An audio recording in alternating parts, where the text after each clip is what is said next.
So yun ang CCTV natin. Para buksan to, kung bago yung CCTV natin, meron itong 4 na tornilyo. 1, 2, 3, 4. So ito, bubuksan lang natin to para ma-access natin yung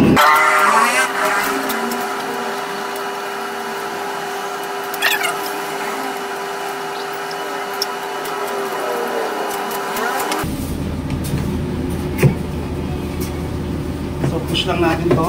Yan. Tapos angat natin yung likuran. Okay. Sinukuha natin. Mabubuksan na natin. Ngayon kung bago yung CCTV natin, papansin nyo wala pa itong kalaman-laman, no?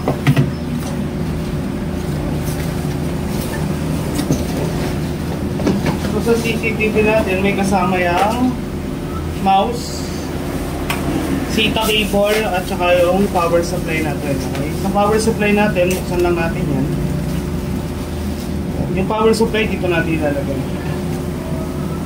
Itong power supply ito, dito natin ilalagay yan, no? Kung existing na, may nakalagay na dito, yan, pwede na natin gamitin yung existing.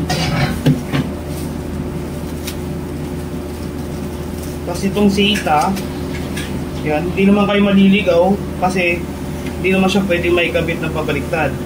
So dapat may clicking sound kayo maririnig. Yan. So okay na to. Pwede na natin